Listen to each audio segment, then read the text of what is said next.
Hey everyone! Tonight we're stepping back in time, not to the grand colosseums or bustling forums of ancient Rome, but into the surprisingly intimate and incredibly dangerous world of the Roman kitchen.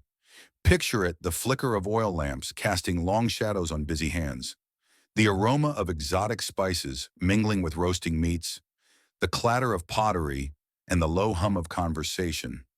You're there, a fly on the wall, watching the enslaved chefs prepare a feast for their powerful masters. The steam rises, obscuring faces, and in that haze, a sinister plot often begins to take shape. You might think a grand Roman villa, with its sprawling gardens and opulent dining rooms, would be a safe haven. Think again. You probably won't survive this journey unscathed, at least not metaphorically speaking. This isn't just about food, it's about power, betrayal, and the lethal secrets bubbling just beneath the surface of the seemingly serene Roman dinner table. So, before you get comfortable, take a moment to like the video and subscribe, but only if you genuinely enjoy what I do here. Let me know where you're listening from and what time it is for you. And if you're enjoying these historical deep dives, remember to like and follow the channel to ensure you don't miss our next adventure. Now, dim the lights, maybe turn on a fan for that soft background hum, and let's ease into tonight's journey together. You find yourself transported, not merely observing, but feeling the stifling heat of the Roman kitchen. The air is thick with the scent of wood smoke and rendered fat, a primal aroma that hints at both sustenance and, perhaps, something far more menacing. Imagine the sheer volume of work involved preparing lavish banquets for dozens, sometimes hundreds of guests was an all-day, all-night affair. Enslaved chefs, often highly skilled and specializing in various culinary arts, toiled endlessly. One moment, they might be meticulously arranging a platter of peacock's tongues, a delicacy, believe it or not. And the next, they could be plotting the demise of their oppressors. It's a jarring juxtaposition, isn't it? The artistry of the food against the dark undercurrent of human desperation. This isn't the kind of cooking show you're used to. There's no cheerful host, no perfectly plated dishes without a hint of underlying malice. Instead, you sense a simmering resentment, a quiet tension that permeates every corner of this bustling space. You might wonder, how could such a system of widespread enslavement exist, let alone thrive, for so long? Well, in Roman society, slavery wasn't just a part of the economy, it was woven into the very fabric of daily life. A fact historians still argue whether it inevitably led to such extreme acts of rebellion. While some enslaved individuals were treated relatively well, others endured unimaginable cruelty. This disparity, this constant struggle for dignity and survival, often pushed individuals to desperate measures. And for a chef, intimately involved with the master's food, the opportunity to strike back presented itself with chilling regularity. They handled the master's very sustenance, controlling what went into their body, a terrifying power when you truly think about it. It's a bit like giving a squirrel a nut, but the nut is actually a tiny, very slow-acting time bomb. Who knew ancient Roman catering could be so explosive? So you're standing there, watching a chef expertly carve a roasted boar. His movements are precise, almost surgical, but behind those practiced hands, you might detect a flicker in his eyes, a momentary tightening of his jaw. Was it just the strain of his labor, or something more? The answer often lay in the master's behavior. Did he mete out harsh punishments for minor infractions? Did he abuse his authority in ways that left deep, festering wounds? For many enslaved individuals, the kitchen, meant to be a place of nourishment, transformed into a laboratory of silent revenge. The very tools of their trade knives, mortars, pestles could be repurposed for a far darker purpose. It's a grim thought that the person preparing your next meal might also be contemplating your last. You're still in the Roman kitchen, but now you're sensing the subtle shift in atmosphere, the way the aroma of herbs seems to mask not just the scent of the meat, but also a deeper, more unsettling odor, the scent of desperation. The Roman kitchen, far from being just a culinary workspace, was often a highly stratified, intense environment. At the top was the archimagirus, the head chef, usually an enslaved person of immense skill, and, ironically, significant authority within the household staff. Below them, a hierarchy of specialized cooks, the pister for bread, the fructor for fruits, the dulcerios for sweets, and countless others, each with their specific tasks. It was a complex, almost industrial operation, designed to feed the insatiable appetites of the Roman elite. But beneath this veneer of organized efficiency, resentment brewed. You see a young cooks, a general cook, nervously glancing over his shoulder as he chops vegetables. Perhaps his master, just the previous day, had him severely flogged for a dish that wasn't to his liking, or perhaps his family was threatened. The layers of the social hierarchy in a Roman household were incredibly rigid, and for the enslaved, there was little recourse against a cruel master. This power imbalance was a constant, gnawing reality. And when you're dealing with individuals who have absolute power over the lives of others, and those others are literally preparing their food, well, you don't need to be a genius to connect the dots. It's like giving a child a loaded water pistol, then telling them they can't play with it. Someone's going to get wet, or in this case, much, much worse. The sheer intimacy of the chef's role made them uniquely positioned for malfeasance. They knew the master's habits, what they liked to eat, when they ate, and perhaps most crucially, what would easily mask an unpleasant taste or texture. Think about it: a potent sauce, a highly spiced dish, or even a naturally bitter ingredient could serve as an ideal cover for something far more sinister. Historians still argue whether the frequency of these incidents was exaggerated by Roman elites for political gain, or if the threat was genuinely as pervasive as some accounts suggest. Nevertheless, the fear was real, a constant, low-grade anxiety that permeated the dining halls of the wealthy. You're watching a triclinium, the Roman dining room, being prepared for a banquet. Couches are arranged, cushions plumped, and the finest silverware laid out. It looks idyllic, a scene of leisure and luxury. Yet, for the master who would recline on one of those couches, a silent dread might accompany the anticipation of the meal. Was it just indigestion he felt after that rich stew, or something else entirely? The paranoia was palpable. The master might even suspect his own freedmen, former enslaved individuals who had gained their freedom but often remained reliant on their former master, as potential conspirators. The web of relationships within a Roman household was intricate and often fraught with hidden agendas. It's not hard to imagine the whispered conversations among the enslaved staff, the subtle nods, the shared glances of discontent. While outright rebellion was rare and brutally suppressed, small acts of defiance, and indeed acts of ultimate revenge, were not unheard of. The kitchen, in its constant hum of activity, provided the perfect cover for such clandestine operations. A forgotten pot on the fire, a sudden commotion, anything that could distract attention, even for a moment, could be enough. Remember that crocodile dung sunscreen we talked about in a previous story? Well, imagine trying to detect a subtle poison when your senses are already assaulted by the strong, earthy aromas of a bustling Roman kitchen. It's like trying to find a needle in a haystack, but the haystack is also on fire and full of angry bees. You're still observing the Roman kitchen, but now the focus sharpens on the most insidious tool in this silent war: poison.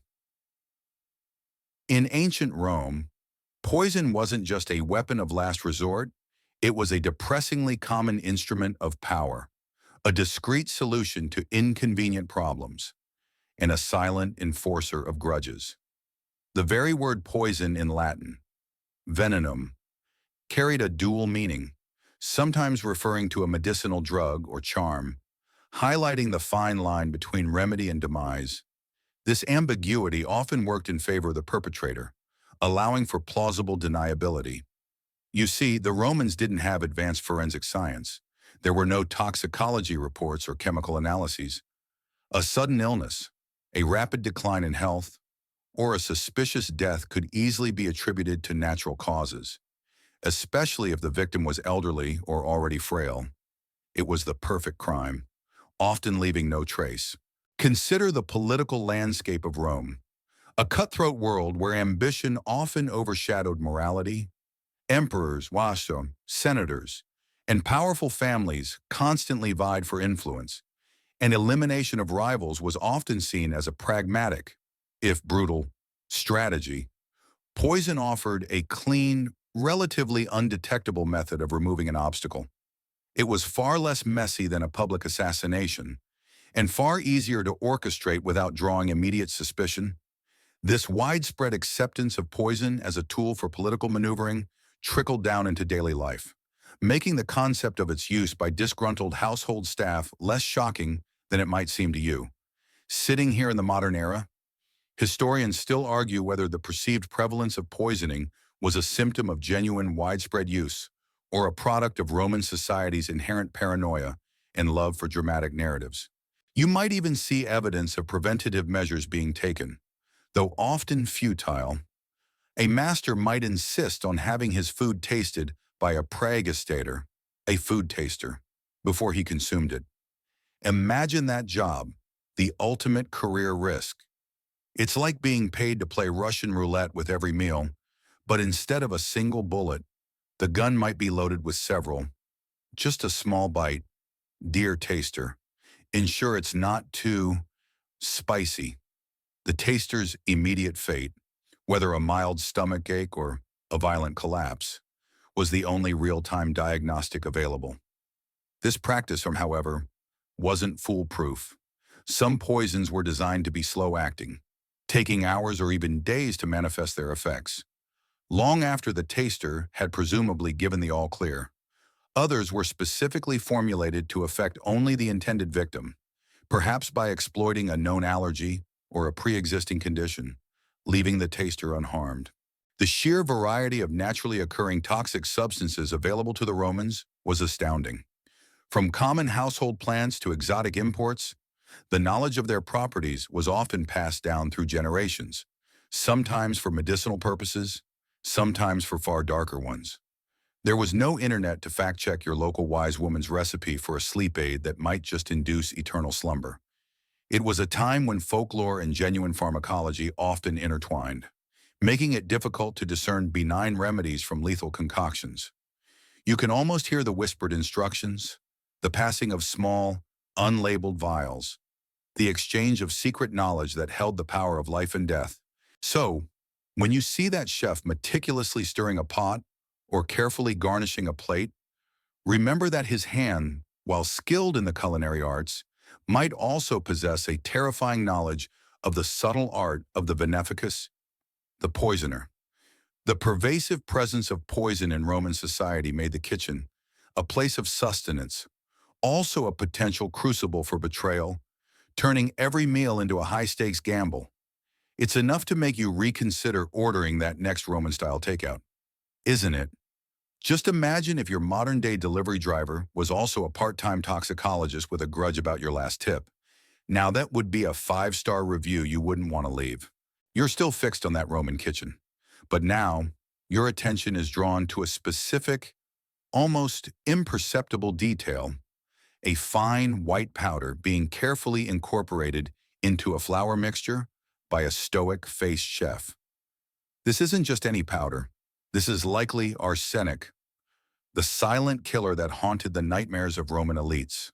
Arsenic, in its various forms, was perhaps the most notorious and frequently employed poison in ancient Rome. And for good reason. Its taste is often described as slightly sweet or metallic, easily masked by the robust flavors of Roman cuisine. Like garum fermented fish sauce or heavily spiced stews, it's the culinary equivalent of hiding a chihuahua in a herd of buffalo. You're just not going to notice it until it's too late. The insidious nature of arsenic lay in its delayed effects and its ability to mimic common illnesses.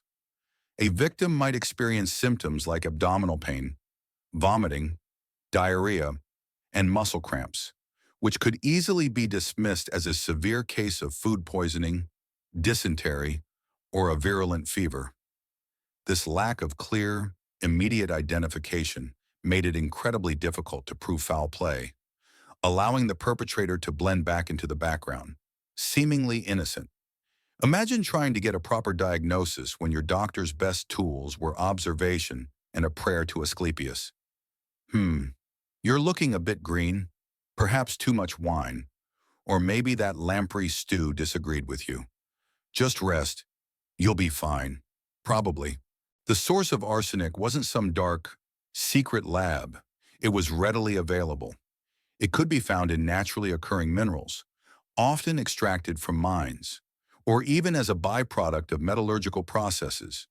Roman pharmacists and apothecaries likely had access to it, and its uses extended beyond just poisoning, sometimes being employed in dyes, cosmetics, and even as a primitive form of pest control. This widespread availability meant that someone with ill intent, even an enslaved chef, could potentially acquire it through various illicit channels, perhaps bribing a vendor or stealing it from a master's own stores if it was used for other household purposes.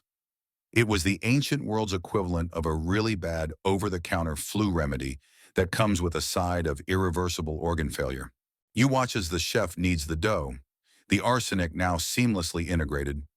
There's no dramatic flair, no villainous cackle, just quiet, methodical work. The psychological toll on such an individual must have been immense. To betray the trust, however forced, of your master in such a profound way, knowing the horrific consequences should you be discovered, required a chilling resolve. Yet for many, the desperation born of brutal servitude, the desire for revenge, or perhaps even the promise of freedom from a co-conspirator, outweighed the fear of capture and torture. Historians still argue whether the venom found in Roman contexts was always intentionally administered or if some cases were accidental poisonings due to poor food handling or contamination from lead-lined cooking vessels. Consider the meticulous planning involved. A chef wouldn't just haphazardly dump a substance into a pot. They would need to understand dosage, too little, and it might just make the master ill. Raising suspicion, too much, and the immediate violent reaction might be too obvious. They might also consider the timing. When would the master be alone? When would suspicion be least likely to fall on the kitchen staff? It was a deadly science, learned through observation and, perhaps, through grim trial and error in other, less fortunate households. So, as you observe the seemingly mundane act of bread making, remember that in ancient Rome, even the most basic sustenance could become a vehicle for fatal malice, and a seemingly innocuous white powder could spell the end for the unsuspecting consumer. It's enough to make you think twice about accepting that complimentary bread basket at your next dinner party, isn't it? You're still in that oppressive Roman kitchen, but now your gaze drifts from the gleaming copper pots to a small, carefully wrapped bundle of dried herbs tucked away on a shelf. This isn't just rosemary or thyme. This could be hemlock or aconite, two of the ancient world's most notorious botanical killers. Unlike arsenic, which was often a fine powder, these plant-based poisons offered a different kind of stealth, sometimes resembling benign culinary ingredients, sometimes just needing a careful hand to extract their deadly essence. The natural world provided a grim apothecary for those with sinister intentions. Imagine the common, innocuous-looking parsley, but instead, it's water hemlock, a plant with a similar appearance but containing cicotoxin, a powerful neurotoxin. One bite, and you're not getting a burst of fresh flavor, you're getting violent convulsions, delirium, and often death by respiratory failure. The ancient Romans, with their extensive knowledge of local flora for medicinal and culinary purposes, would have been intimately familiar with these deadly lookalikes. It's like picking wild mushrooms for dinner, but accidentally grabbing the death cap instead of the edible variety. Only in this case, the accident might be very, very intentional. Then there's aconite, often called wolfsbane or monkshood, with its distinctive helmet-shaped flowers. Every part of this plant is poisonous, but its roots in particular contain lethal alkaloids that can cause nausea, vomiting, paralysis, and cardiac arrest. Its bitter taste would be a challenge to mask, perhaps requiring the chef to grind it into a fine powder and incorporate it into strong flavored dishes like a rich game stew or a pungent garum sauce. It's a bit like trying to sneak broccoli into a child's meal, but the broccoli makes your heart stop. You'd need some serious culinary camouflage. The beauty of these natural poisons, from a perpetrator's perspective, was their organic origin. They left no trace of chemical residue that could be identified by the rudimentary methods of the time. A sudden illness, perhaps after consuming a salad or a seasoned meat dish, could be easily attributed to a bad batch of greens or simply fate. This made them particularly appealing to those who needed to ensure deniability. Historians still debate whether Seneca the Younger's account of Agrippina poisoning Claudius with mushrooms was literal, referring to a specific poisonous mushroom, or a euphemism for some other form of poison.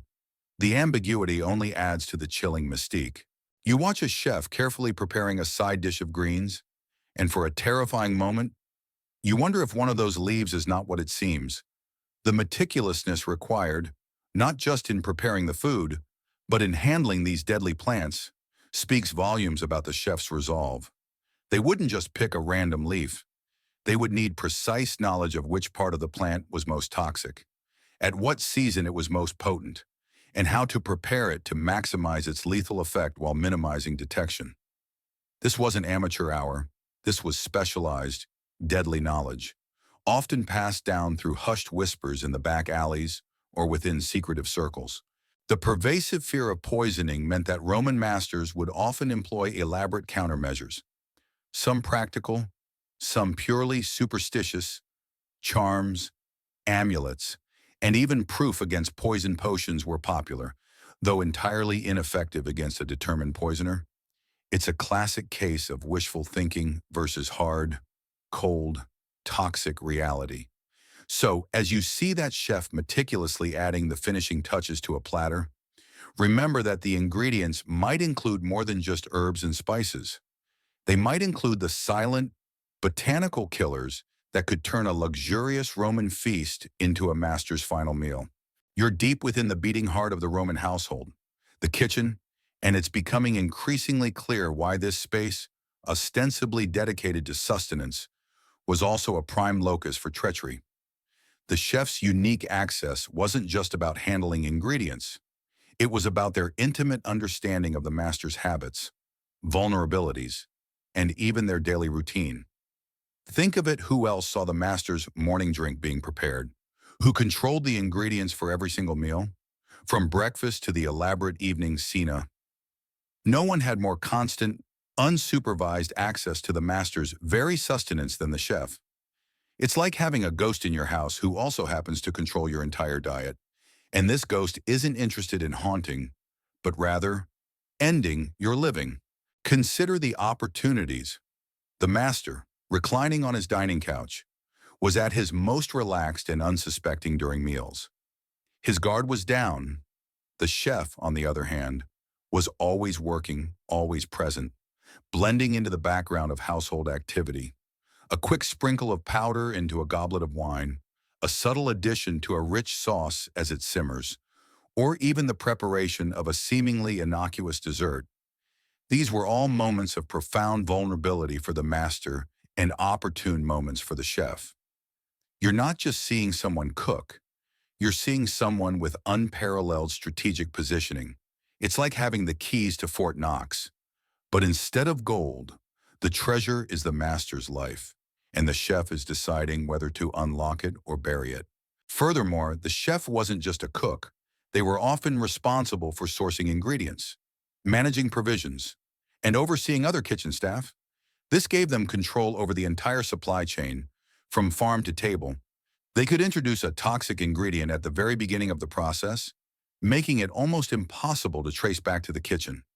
Imagine a special type of honey, procured from a specific region, or a rare spice, purportedly for its exotic flavor, but secretly for its deadly properties. This level of control, from procurement to preparation, provided layer upon layer of opportunity for a truly determined poisoner. Historians still argue whether the procurator sabariorum, or food procurer, was sometimes complicit in these plots, knowingly supplying deadly ingredients. You're watching a chef prepare a delicate fish dish, meticulously deboning it. His hands are deft, practiced, but you also notice the subtle confidence in his movements, the almost proprietorial way he handles the food that will soon enter his master's body.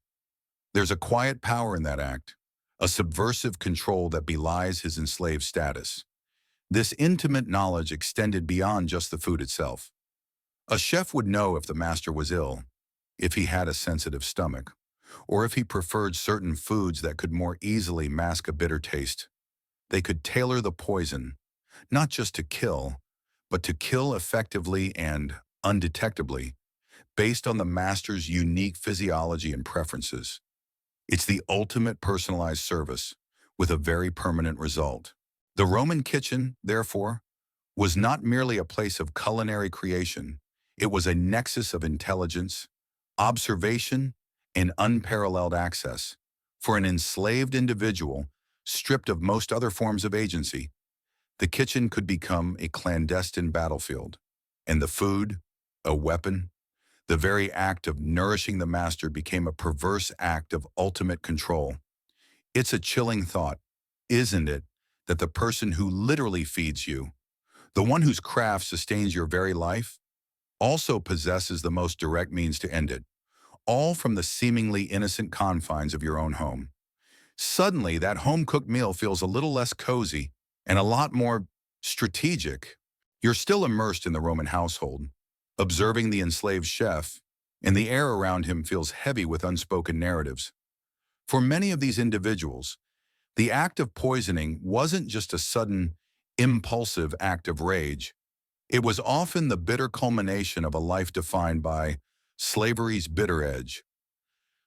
The Roman system of enslavement was vast and pervasive, encompassing every aspect of society, from manual labor to highly skilled professions like medicine, teaching, and of course, cooking.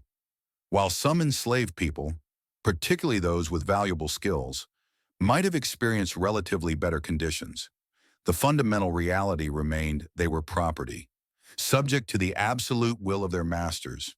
Imagine waking up every day knowing your very existence, your body, your family, could be bought, sold, or punished at the whim of another.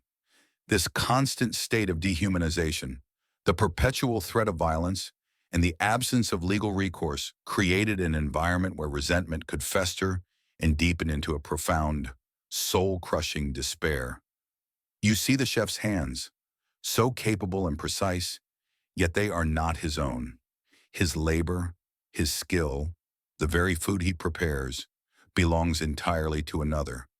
It's a fundamental injustice that grinds away at the spirit, leading some to seek the ultimate, desperate form of liberation, taking their master's life.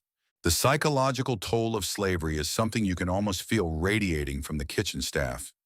There's a quiet despondency, punctuated by brief, furtive glances and hushed whispers. Some masters were benevolent, even fostering strong bonds with their enslaved household, leading to genuine loyalty, but many were not. Stories abound in Roman literature of sadistic masters who inflicted horrific punishments for minor infractions, sexually abused their enslaved women, or simply treated their human property with utter contempt.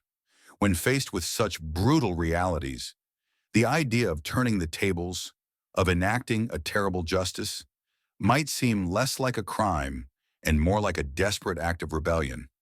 Historians still argue whether the frequency of poisonings by enslaved individuals was a genuine form of resistance or merely opportunistic acts driven by individual grievances.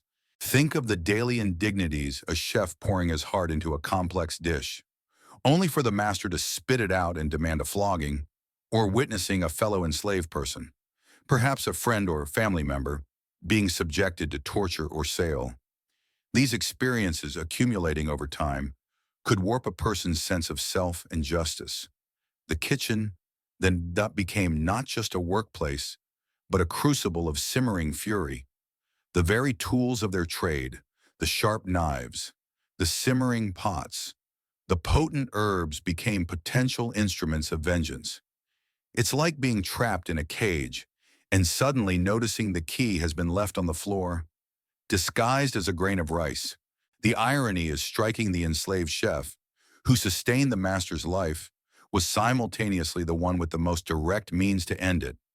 This inherent contradiction in the master-slave relationship created a volatile dynamic. The enslaved individual, stripped of their freedom, paradoxically held a unique and terrifying power over their enslaver's most vital need: sustenance. It's a dark mirror reflecting the master's absolute authority, turning it back upon him with lethal precision. So, Maynard, as you see the chef diligently preparing the master's meal, remember that behind those skilled hands often lay a heart seared by the bitter edge of bondage, contemplating the ultimate silent strike for freedom or revenge. You're still watching the enslaved chef, and now the simmering resentment you've sensed is beginning to coalesce into a concrete, terrifying motivation. Revenge on the menu. For a person stripped of their autonomy, subjected to arbitrary cruelty, and denied basic human dignity, the desire for retribution could become an all-consuming fire. It wasn't just about escaping bondage. For some, it was about inflicting the same pain, the same powerlessness, on the one who wielded absolute control over their life. The kitchen, once again, becomes the stage for this grim drama. Imagine the master's voice, harsh and dismissive, echoing through the chef's memory as he meticulously seasons a roast. Perhaps it was a public humiliation, a brutal beating for a perceived culinary failure, or the casual sale of a loved one to a distant estate. These weren't isolated incidents for many enslaved individuals. They were the fabric of their daily existence.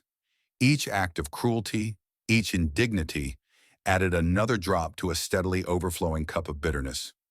And when that cup finally spilled over, it often took the form of poison, administered with chilling precision. It's like being repeatedly stung by a bee, and eventually, you figure out how to swat back, but with a hammer. The motivations for revenge were multifaceted. Sometimes it was a direct response to physical abuse, an eye for an eye in a world without legal recourse for the enslaved. Other times, it might stem from sexual exploitation, particularly of enslaved women in the household, who were often defenseless against their master's desires. For a male chef, witnessing such abuses inflicted upon his female kin or friends could ignite a fierce, protective rage.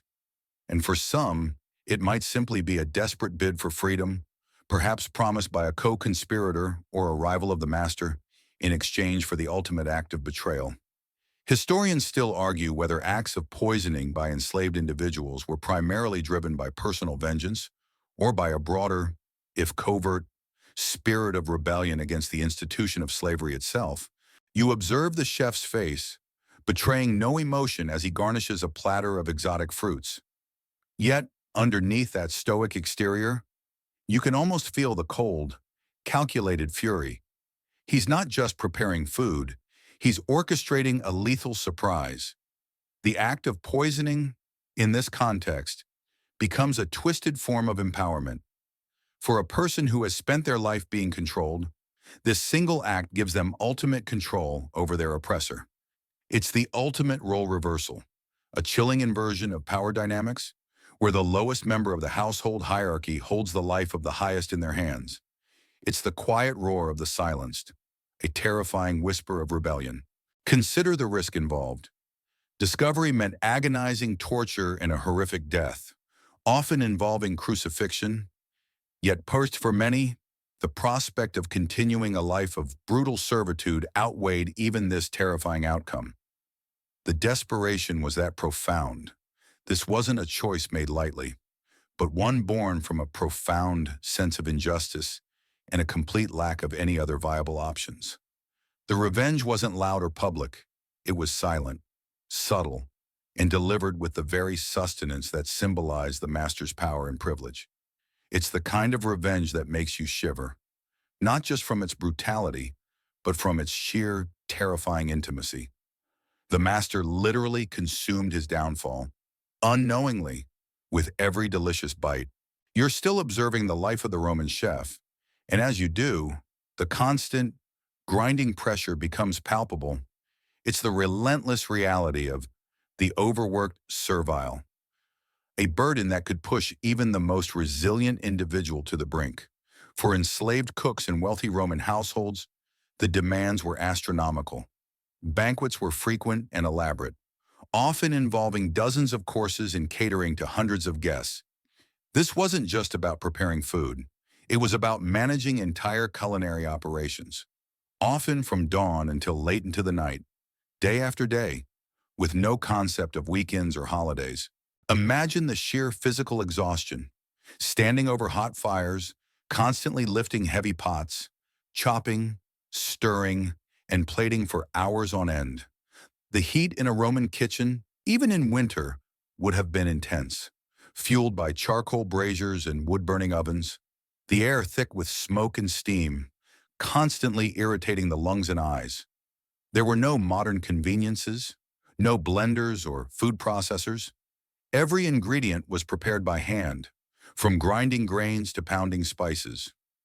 You're watching someone live a life of ceaseless, back-breaking labor, where the only respite might be a brief, uncomfortable sleep on a straw mat. It's enough to make you long for the days of microwave dinners, isn't it? Beyond the physical toil, there was immense psychological pressure. The quality of the food reflected directly on the master's status and generosity. A dish that wasn't perfect, a guest who wasn't pleased, could result in severe punishment for the chef. This wasn't just about a bad review on Yelp. This was about floggings, imprisonment, or even being sold to work in far harsher conditions. Like the mines, the constant fear of reprisal, coupled with the relentless demands, created an environment of perpetual anxiety. Historians still argue whether the high-stress environment of Roman kitchens led to more frequent acts of desperation among enslaved staff, or if these were isolated incidents driven by individual circumstances. You see the chef's hands calloused and strong, moving with a practiced rhythm, but beneath that efficiency, you might detect a tremor of fatigue, a subtle slouch of the shoulders that speaks of profound weariness. His mind, though focused on the task at hand, might be perpetually on edge, anticipating the next command, the next criticism, the next indignity. There was no escape, no quitting time for the enslaved. Their entire lives were dictated by their master's needs and desires, with no say in their own fate. This relentless, unyielding pressure could erode a person's spirit, leading to feelings of utter hopelessness. And in that hopelessness, for some, a terrifying logic emerged. If life was nothing but endless toil and abuse, what was there to lose? The thought of ending the torment, not just for themselves, but by removing the source of that torment, could become increasingly appealing. The kitchen ironically became their only domain of real control. Within its walls, they held the power over the master's most fundamental need. It was a macabre joke.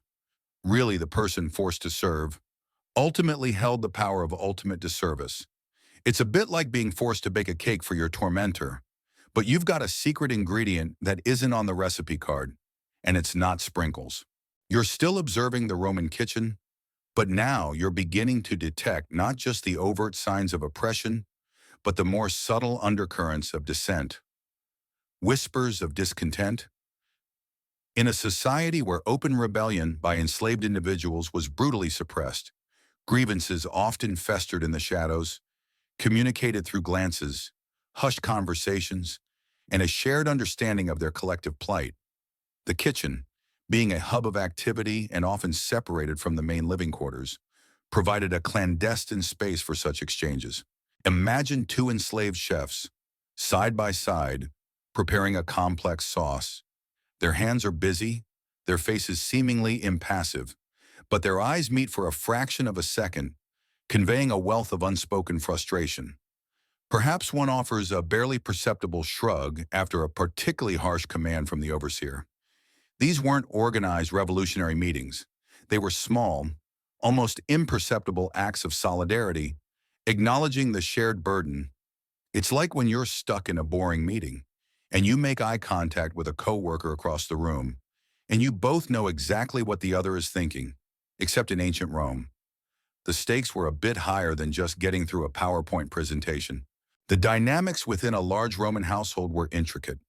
Enslaved individuals often formed their own informal communities, developing bonds of kinship and friendship.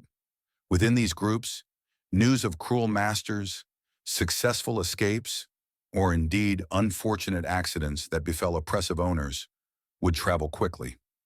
While direct incitement to violence was dangerous, the shared stories of suffering and injustice could collectively build a powerful, unspoken narrative of resentment.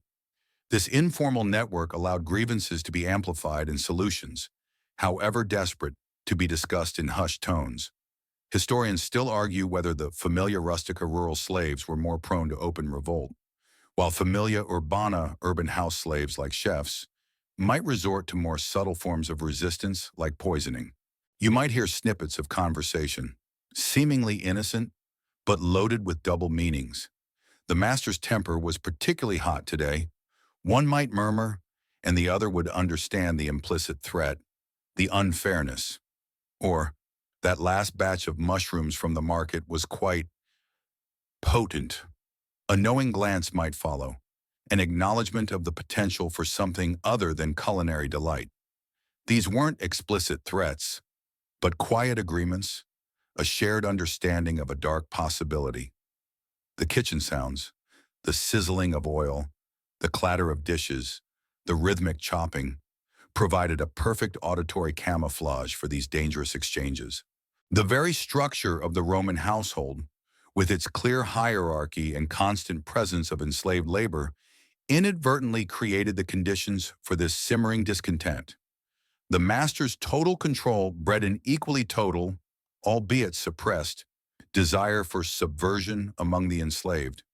And among the enslaved, the chefs, with their unique access and vital role, occupied a position of both profound vulnerability and terrifying power.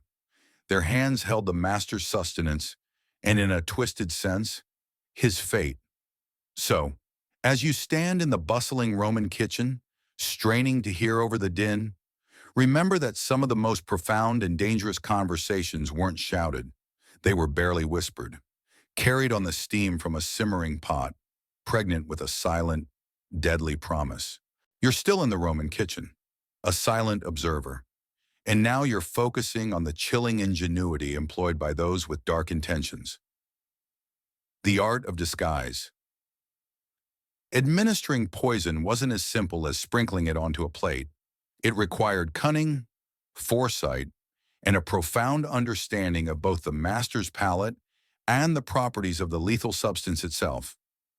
The goal was always to deliver the poison without detection, masking its taste, texture, or appearance within the familiar forms of Roman cuisine. Imagine a chef preparing a rich, heavily spiced patina, a kind of casserole or pie. The vibrant flavors of saffron, cumin, and pepper, so common in Roman cooking, could easily overwhelm the subtle bitterness of certain plant-based toxins or the metallic tang of arsenic. A well-placed pinch of a seemingly innocuous spice could be far more deadly than it appeared. It's a bit like trying to find a single grain of sand on a vast beach, but the sand is made of pure evil, and the beach is a plate of delicious, complicated food. Good luck with that. Sauces, particularly the ubiquitous garum, a pungent fermented fish sauce, were ideal vehicles for concealment. Its intensely salty and savory flavor could mask almost anything. A few drops of a concentrated poison, stirred into a ladle of garum, destined for the master's plate, would be virtually undetectable by taste alone. The art lay in understanding the chemistry of the poison and the characteristics of the food. Some poisons, like powdered glass, would require careful incorporation into something thick and pulpy, like a fruit compote or a mashed vegetable, to avoid detection by texture.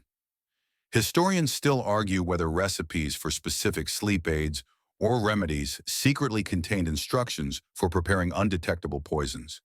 Passed down through illicit channels, you watch a chef meticulously grinding herbs in a mortar and pestle. Is it just for seasoning? or as something more sinister being pulverized into fine dust, ready to be dissolved into a liquid or mixed into a paste. Liquids were particularly favored for their ease of concealment. Wine, often watered down and spiced in Roman custom, could easily hide a liquid poison. A special vintage, reserved only for the master, could become his unwitting demise, or a morning draught. A purportedly healthful concoction of herbs and water could be expertly laced with something far from curative. The timing of the poisoning was also part of the disguise. A slow-acting poison, administered over several days in small doses, could mimic a chronic illness or a natural decline.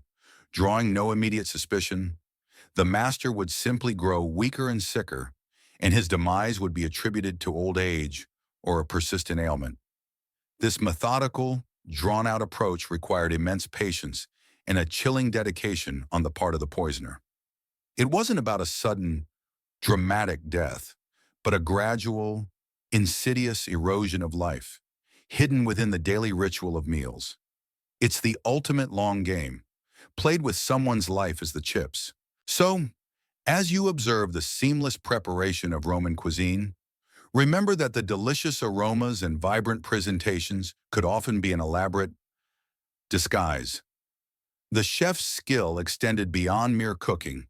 It encompassed the dark art of making death itself palatable, transforming nourishment into lethal betrayal, all under the unsuspecting nose of the very person they were meant to serve. You're no longer just in the Roman kitchen. You've followed the prepared food into the elegant dinner party plot, where the social ritual of the Roman cena provided a prime, often irresistible opportunity for a poisoning attempt. The Roman dinner party was a grand affair, a display of wealth, power, and social standing. Guests reclined on lavish couches, slaves moved silently, serving course after elaborate course, and conversation flowed amidst music and entertainment. But beneath this veneer of opulent conviviality, a silent, deadly game could easily unfold. Imagine the master, surrounded by his friends and peers, engaging in lively discussion.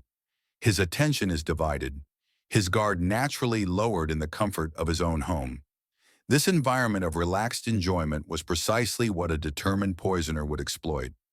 In the bustling atmosphere, with multiple dishes arriving and being sampled, a discreet action by a server, perhaps a chef himself bringing out a specialty, or a trusted butler delivering a goblet, could go entirely unnoticed. It's like trying to spot a single, misplaced Lego brick in a room full of them, while everyone's distracted by a fireworks display. Good luck seeing that small, lethal piece. The sheer variety of food and drink served at a Roman banquet also worked in the poisoner's favor. From appetizers, gustatio, to the main courses, prime mensae, and finally desserts, secondae mensae. There were countless opportunities. A specific dish, known to be the master's favorite, could be targeted, or perhaps a particular vintage of wine, poured exclusively for him. The poisoner could ensure the lethal dose was contained within a single item, minimizing the risk to others and focusing the attack precisely on the intended victim. Historians still argue whether the Lex Cornelia de Sicariis et Beneficius, a Roman law against assassins and poisoners, was effective in deterring these crimes, or simply highlighted their pervasive nature within society. You observe a servant approach the master's couch with a tray of wine goblets. His movements are smooth, professional, but is that goblet intended for the master subtly different? Was it prepared separately, in the back, away from the general batch? These were the kinds of calculated risks and precise executions that defined the dinner party plot. The poisoner might even have an accomplice among the other servers, subtly diverting attention or ensuring the right goblet reached the right hand.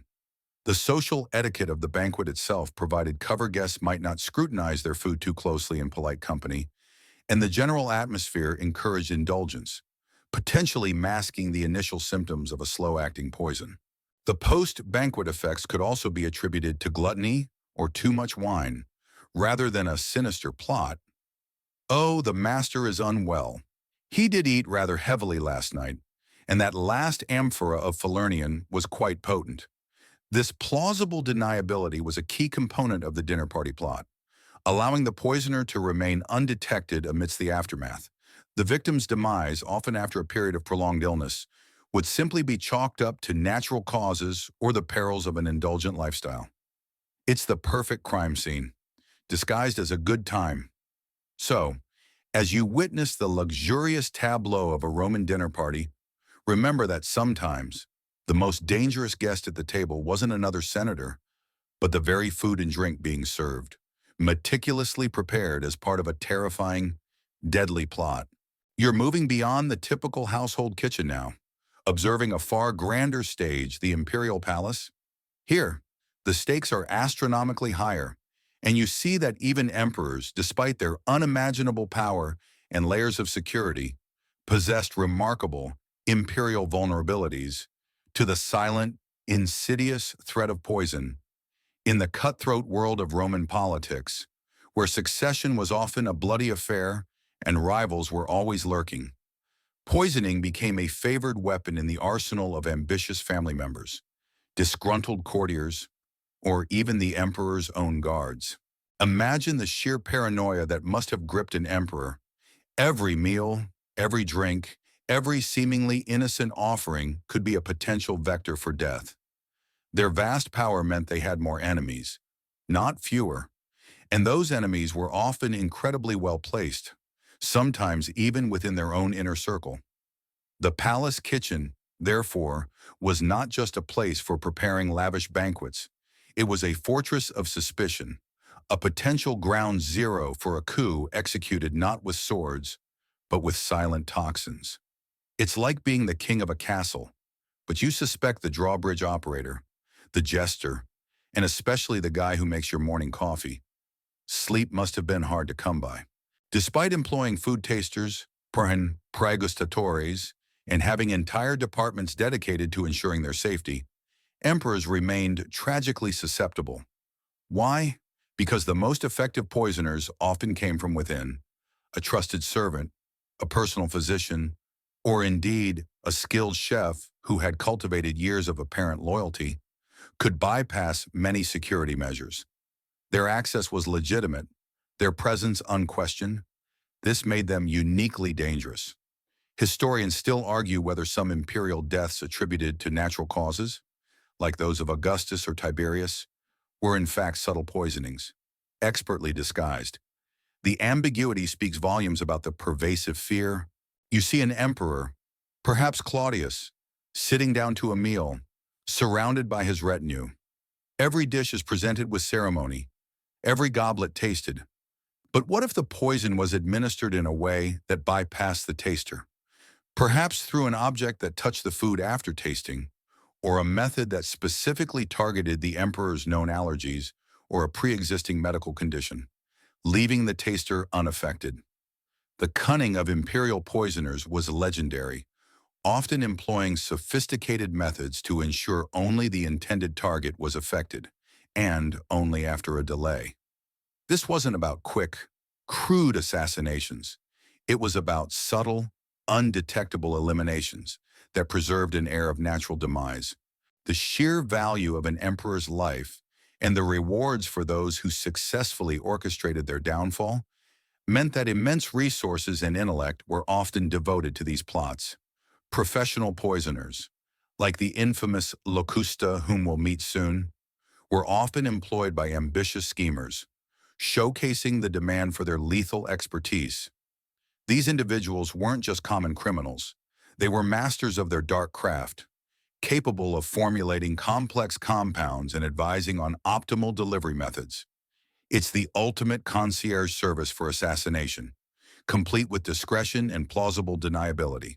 So, as you witness the grandeur of the imperial court, remember that even at the pinnacle of power, Roman emperors lived under a chilling cloud of suspicion.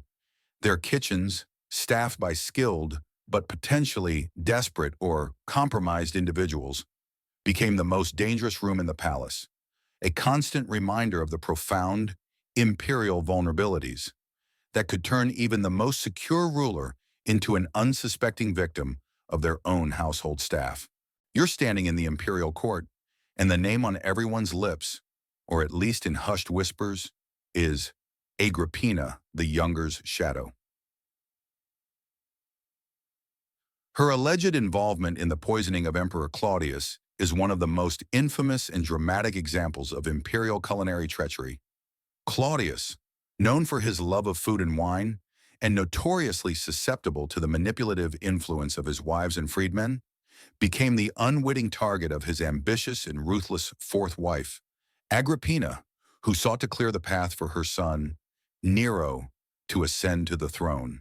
Imagine the scene on that fateful October day in 54 CE. Claudius, already in failing health, was at dinner.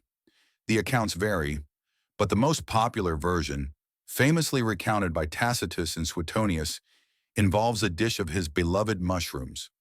Was it a specific type of poisonous mushroom, carefully selected and prepared, or was the mushroom merely a vehicle for another, more potent toxin, expertly disguised within a flavorful sauce? You can almost smell the earthy aroma of the fungi, innocent in appearance, yet potentially harboring a deadly secret. It's like finding a clown at a children's party, but the clown is actually an assassin, and his balloon animals are filled with nerve gas. A truly unpleasant surprise. Agrippina's motivation was clear. Her son, Nero, was adopted by Claudius, but Britannicus, Claudius's natural son, was seen by many as the rightful heir. To secure Nero's succession, Britannicus, and more immediately, Claudius himself, had to be removed. Agrippina, a woman of formidable will and cunning, recognized the unique opportunity presented by the emperor's meals. She likely had control over the palace kitchen and key personnel, including the chefs and food tasters, making her plot incredibly difficult to detect. Historians still argue whether Agrippina acted alone or if she had a wide network of conspirators, including palace freedmen and even physicians, to ensure the success and plausible deniability of her scheme. You see the food taster take a bite of the mushroom dish. He survives, or perhaps only experiences mild discomfort.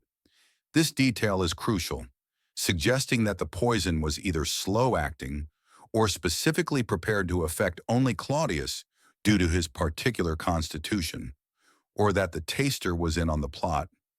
The story suggests Claudius initially survived the first dose, suffering only violent stomach upset. Then a physician named Xenophon, ostensibly brought in to treat him, administered a feather down his throat to induce vomiting, but allegedly smeared it with a fast-acting poison, ensuring Claudius's rapid demise. This second dose, if true, highlights the desperate measures taken to ensure the plot's success. It's the ultimate double-tap approach to assassination, just in case the first one missed its mark. The death of Claudius sent shockwaves through the Roman world, quickly followed by the ascension of Nero. While the official cause of death was attributed to natural illness, the whispers of poison were immediate and persistent. Agrippina's shadow looms large over this event, a chilling testament to the power and ruthlessness of imperial ambition. It cemented the fear that even the most powerful man in the world could be undone by a carefully prepared meal within his own home, orchestrated by those closest to him. It reminds you that sometimes the biggest threats aren't external enemies, but the smiling faces serving you dinner. You're still in the shadowy corridors of the Roman imperial court, and a new, chilling figure steps into the flickering torchlight. Locusta, Rome's professional poisoner. She wasn't merely a disgruntled enslaved chef.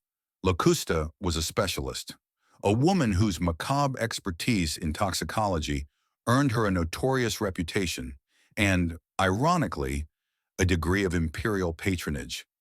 Her skills were so precise, so effective, that emperors themselves would call upon her, not to punish her, but to utilize her deadly talents.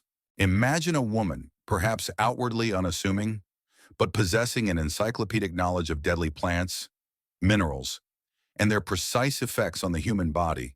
She wasn't just mixing ingredients. She was conducting lethal experiments, understanding dosages, onset times, and methods of concealment. Locusta was, in essence, the ancient world's top-tier forensic toxicologist, But instead of solving murders, she was hired to commit them with unparalleled success. It's like having a brilliant scientist on retainer, but their specialty is making things stop working permanently. Her most infamous association is, of course, with Emperor Nero and the aforementioned poisoning of Claudius. While Agrippina may have masterminded the plot, it is widely believed that Locusta was the one who formulated and prepared the specific poison used.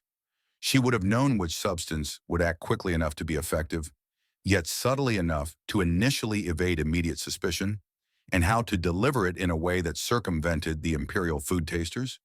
Her involvement elevates the Claudius case from a mere domestic betrayal to a professional, highly orchestrated assassination. Historians still argue about the exact nature of Locusta's social standing. Was she an enslaved specialist, a freedwoman, or even a mercenary independent contractor of death? Her true status remains shrouded in mystery, adding to her fearsome legend. You see her, perhaps in a secluded chamber within the palace, surrounded by vials, mortars, and pestles.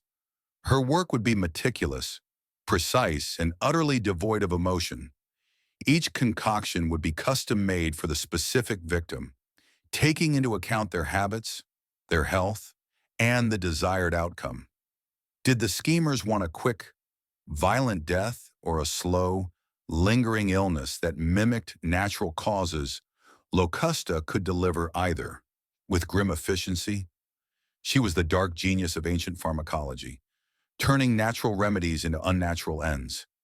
It's like a Michelin-starred chef, but instead of crafting culinary masterpieces, she's crafting chemical nightmares. Nero, once emperor, continued to employ Locusta, even granting her lands and impunity for her past crimes, a chilling testament to the value placed on her murderous skills. She was reportedly used to eliminate Britannicus, Claudius's son and Nero's rival, further solidifying Nero's hold on power. This patronage highlights the dangerous interplay between power and specialized knowledge in ancient Rome. A skilled individual, even one who dealt in death, could find themselves indispensable to the most powerful figures in the empire. Locusta represents the terrifying peak of professional poisoning in Roman society. She was not driven by personal revenge against a master, but by the cold, hard currency of imperial ambition. Her existence underscored the very real and ever-present threat that even emperors faced, not just from abstract enemies, but from the highly specialized, discreet, lethal services available in Rome's dark underworld. Her legacy is a reminder that in the Roman quest for power, no method was too vile, and no expert, however morally reprehensible, was beyond employment. You're still enmeshed in the dark tapestry of imperial Rome, and the figure that now dominates the narrative is Nero's culinary crimes. The emperor, infamous for his cruelty and artistic pretensions, reportedly utilized poison as a favored tool to eliminate perceived rivals, troublesome family members, and anyone who stood in the way of his increasingly erratic desires. His reign, spanning from 54 to 68 CE, is rife with accounts, both historical and perhaps exaggerated by later hostile sources, of deaths attributed to his lethal culinary interventions. Imagine Nero, a young man elevated to immense power, swiftly learning the dark arts from his mother, Agrippina, and her expert, Locusta. He quickly became a connoisseur of death by subtle means, preferring the discreet efficiency of poison over overt assassination. It allowed him to maintain a facade of imperial benevolence, while systematically clearing his path to absolute, unchallenged rule. He famously kept Locusta on retainer, even granting her pardon in property, a chilling acknowledgement of her invaluable services. It's like having a favorite chef, but instead of specializing in pasta, they specialize in making people disappear from the land of the living. His alleged victim list is a grim roster. Beyond Claudius, his adopted father, in Britannicus, his stepbrother and rival heir, Nero was also suspected of poisoning his aunt Domitia Lepida. The motive was often pure self-preservation and the elimination of any potential threat to his burgeoning authority. The poisoning of Britannicus, in particular, is a chilling example of Nero's ruthlessness. Accounts suggest the poison was first given to Britannicus in a drink that was too hot, which he rejected. When cold water was added to cool it, the deadly substance, previously prepared and hidden, was then activated and mixed in, ensuring its delivery. This level of cunning shows a deliberate and cold-blooded approach, likely guided by experts like Locusta. Historians still argue whether some of the more outlandish tales of Nero's poisonings were later embellishments by Roman historians eager to demonize him, or if they accurately reflect his truly depraved nature. You can almost feel the pervasive fear in the imperial court during Nero's reign. Every shared meal, every toast, every offering of fruit could be laced with danger. Courtiers and family members alike would have lived under a constant cloud of suspicion, knowing that a single misstep, a perceived slight, could lead to a sudden, inexplicable illness.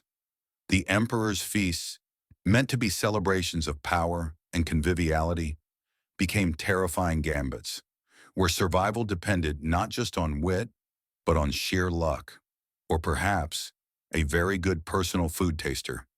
It's the ultimate game of musical chairs. But when the music stops, someone doesn't just lose their seat, they lose their pulse. Nero's use of poison wasn't just about eliminating rivals, it was also a display of absolute control. He demonstrated that he could reach anyone, anywhere, even within the supposed safety of their own homes, and dictate their fate with a single, untraceable act. This psychological warfare, where every death could be attributed to natural causes, only heightened the atmosphere of terror and submission among the Roman elite.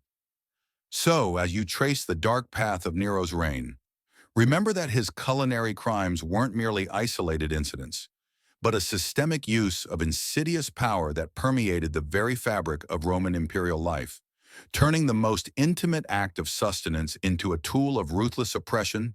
You're still observing the Roman world, but now your attention shifts to a crucial, yet often powerless, figure in this deadly drama: the doctor's dilemma. In an era before modern medicine and sophisticated forensic science, Roman physicians faced an almost impossible task when confronted with suspected poisonings. Their diagnostic tools were limited, their understanding of toxicology rudimentary, and their ability to counteract potent toxins often futile. Imagine a Roman doctor summoned urgently to the bedside of a suddenly ailing master. The patient presents with violent vomiting, abdominal cramps, and a rapidly weakening pulse. Is it a severe case of indigestion, a virulent fever, perhaps malaria, which was common in Rome? Or is it poison, the symptoms of many common poisons, particularly arsenic, mimicked natural diseases so closely that distinguishing between them was a monumental challenge? There were no blood tests, no chemical analyses, no way to definitively identify a specific toxin. It was often a process of elimination, heavily reliant on observation and the patient's rapidly deteriorating condition. It's like being asked to fix a broken car, but all you have is a feather and a vague idea of what a carburetor does. Good luck with that diagnosis. The physician's position was unenviable. If they declared a poisoning, they risked angering powerful individuals who might have orchestrated the act, or implying negligence on the part of the household staff, potentially incurring the master's wrath if they were still alive.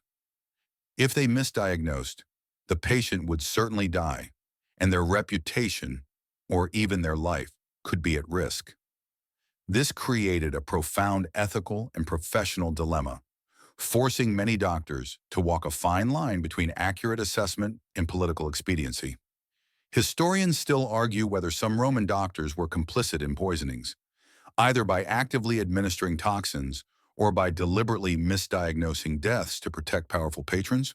You see the doctor, perhaps a Greek enslaved physician, feeling the patient's forehead, examining their tongue, asking questions that might offer clues.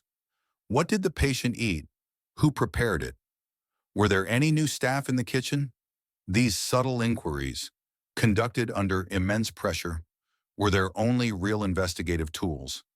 They might attempt to induce vomiting or administer emetics, hoping to expel the unknown substance, but often it was too late, or the poison was too rapidly absorbed.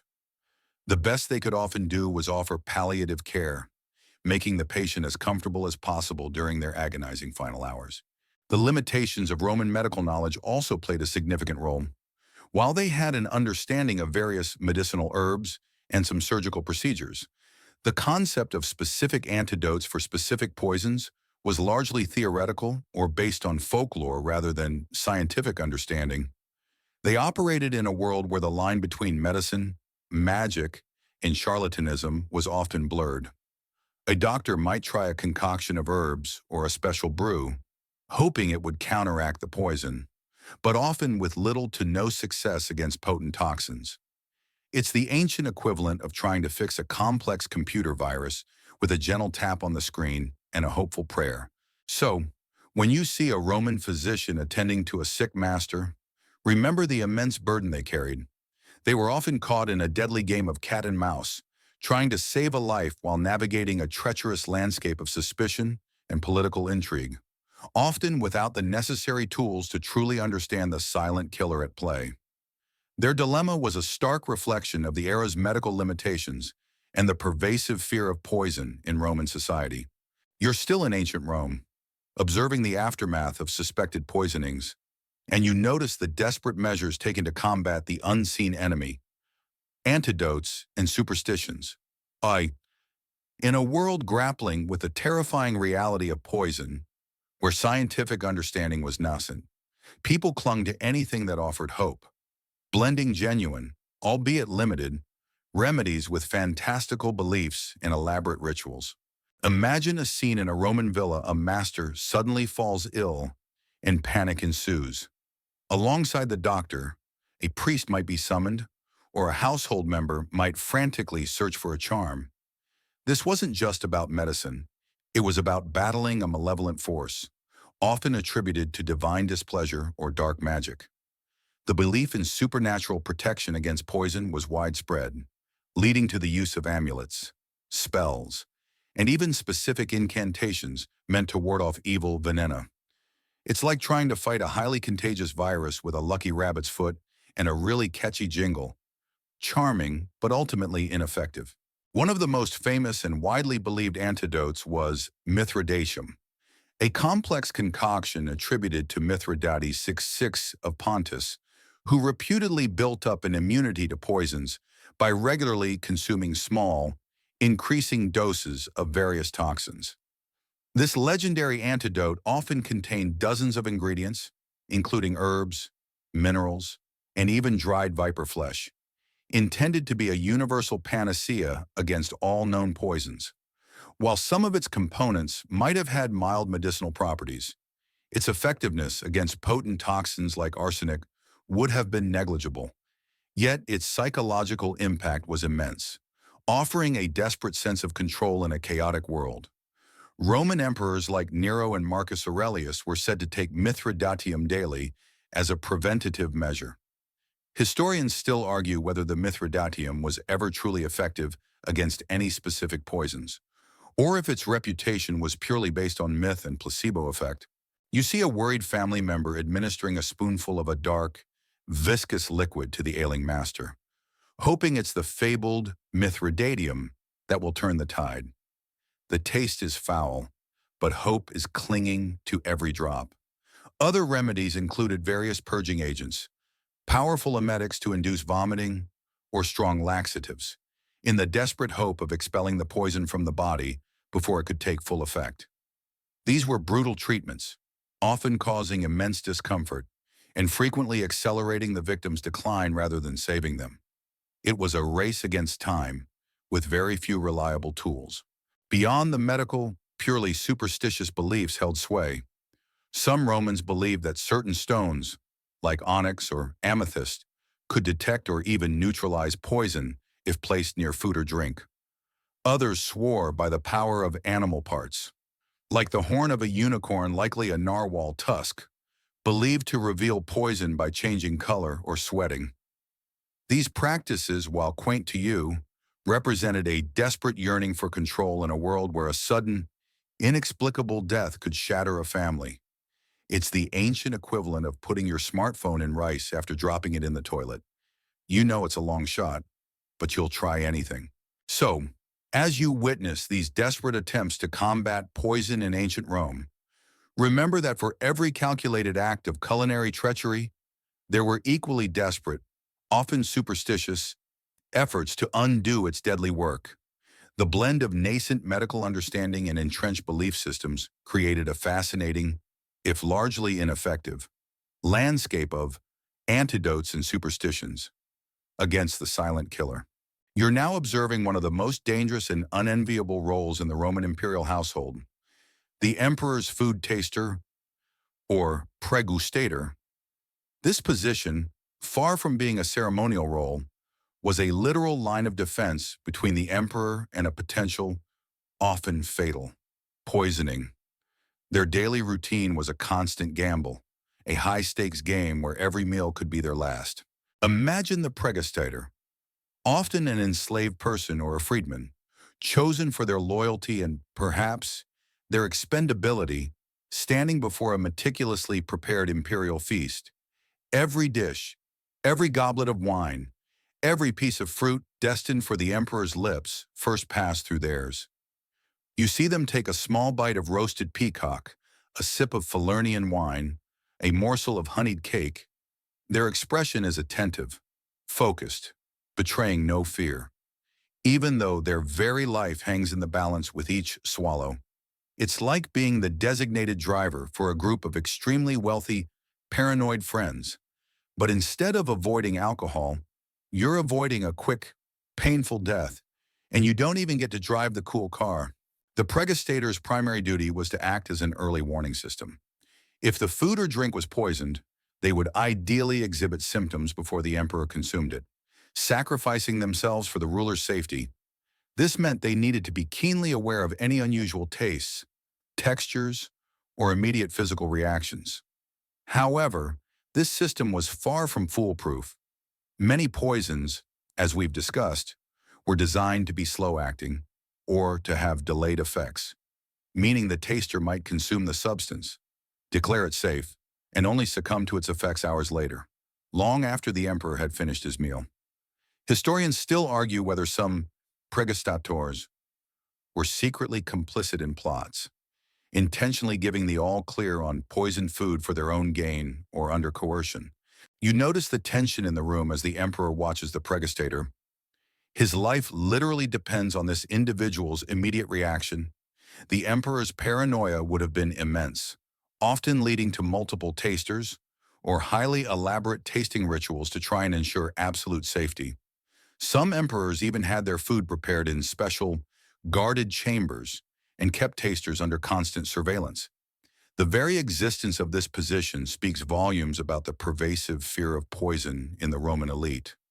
It's a stark reminder that even at the pinnacle of power, one lived under a constant, chilling threat. Consider the psychological burden on the pregustator. They lived with the daily prospect of excruciating death, knowing that their loyalty could be tested at any moment with a lethal dose. What kind of person willingly accepts such a role? Perhaps the promise of freedom, or significant wealth for their family, or simply the lack of any other viable option for an enslaved person in a powerful household. Their quiet heroism, or desperate resignation, is often overlooked in the grand narratives of Roman history. Yet their role was undeniably critical in the daily survival of emperors. They were the unsung, and often unwitting, martyrs of imperial security. So, as you observe the meticulous ritual of the imperial meal, remember the silent, perilous duty of the emperor's food taster. Their life was a constant testament to the lethal paranoia of the Roman court, a daily demonstration of the extreme lengths to which rulers would go to protect themselves from the most intimate and insidious form of betrayal, poison in their very sustenance. You're no longer just observing the Roman kitchen or imperial palace. You're now contemplating the daunting challenges faced by anyone trying to prove foul play, forensic challenges, in ancient Rome. without modern scientific understanding, sophisticated laboratory techniques, or even standardized medical practices. Identifying poison as the cause of death was incredibly difficult, often relying on circumstantial evidence and eyewitness testimony rather than definitive proof. Imagine a Roman magistrate investigating a sudden, suspicious death. The deceased suffered from vomiting and convulsions before dying. Was it a virulent disease, a naturally occurring foodborne illness, or poison? The symptoms of many common poisons, especially those derived from plants like hemlock or aconite, closely mimic the effects of natural ailments. This ambiguity created a vast gray area, allowing poisoners to operate with relative impunity. There were no chemical tests to detect residues in the body, no microscopic examinations, no advanced autopsies beyond a basic visual inspection. It's like trying to solve a complex puzzle with half the pieces missing, and the remaining pieces are mostly just blurry photographs. The lack of precise medical records further complicated matters. While some physicians kept notes, there was no centralized system for recording illnesses or death certificates as you know them today. This meant that a pattern of similar deaths in a household or among a particular group, which might suggest a poisoner at work in modern times, would likely go unnoticed or be dismissed as a series of unfortunate coincidences. Historians still argue whether the apparent lack of convictions for poisoning, despite widespread fear, was due to the true rarity of the crime or simply the insurmountable difficulties in proving it. You see a rudimentary autopsy being performed, perhaps by a physician or even a butcher, attempting to identify any visible abnormalities. Swelling, discoloration, or unusual odors might be noted, but these were broad indicators and could be caused by numerous factors other than poison. The internal organs might be examined, but without knowledge of toxicology, detecting a subtle, non-corrosive poison would be impossible. The very concept of a smoking gun in a poisoning case was almost non-existent. The evidence simply wasn't there, or couldn't be correctly interpreted. Furthermore, the legal system itself presented significant obstacles. Accusations of poisoning often became entangled with political rivalries and personal vendettas, making it difficult to discern truth from malicious slander. Evidence was often based on testimony, which could be unreliable, coerced, or fabricated. Torture was frequently used to extract confessions, but such confessions were often unreliable, as individuals would confess to anything to stop the pain, regardless of their guilt. This meant that even if a poisoner was suspected, obtaining a conviction based on solid, undeniable proof was an uphill battle. It's enough to make you sigh with exasperation at the limitations of ancient justice. So, when you consider the pervasive fear of poison in ancient Rome, remember the immense forensic challenges that rendered many cases unsolvable. The silence of the victim and the subtlety of the toxin often meant that justice, if it came at all, was more a matter of political will or overwhelming circumstantial evidence than a triumph of scientific detection. The poisoner's greatest ally wasn't just their cunning, but the inherent limitations of the Roman world itself. You're now observing the Roman legal system, specifically confronting the trial of a chef who's accused of poisoning. This was a grave accusation, as poisoning was considered a heinous crime, often akin to assassination, and carried severe penalties. However, as you've seen with the forensic challenges, securing a conviction was incredibly difficult, transforming trials into complex, often politically charged, affairs based heavily on testimony and circumstantial evidence. Imagine a Roman court, bustling with cloaked figures, the air thick with tension. The accused chef, perhaps an enslaved individual, stands before a magistrate or a panel of judges. He is likely flanked by his master's legal representatives, or perhaps, if a freedman, by his own patron. The prosecution would lay out their case, not with scientific reports, but with a narrative of suspicion: the sudden death, the chef's alleged motive, perhaps a known grievance or punishment, and any suspicious behavior leading up to the demise. They might highlight the chef's unique access to the victim's food. It's like a courtroom drama, But instead of DNA evidence, they're relying on a good story and maybe a few well-placed bribes. The defense, on the other hand, would attempt to discredit the witnesses, argue for natural causes, or perhaps even suggest an alternative culprit. They might point to the victim's pre-existing health conditions, their age, or even their gluttonous habits as the true cause of death. The chef himself, if enslaved, would likely have limited ability to speak in his own defense, often relying entirely on his master or a designated advocate. If a freedman, he might have more legal standing, but the societal prejudice against those of servile origin would still be immense. Historians still argue whether the outcomes of these trials were truly fair, or often predetermined by the social status and political influence of the parties involved.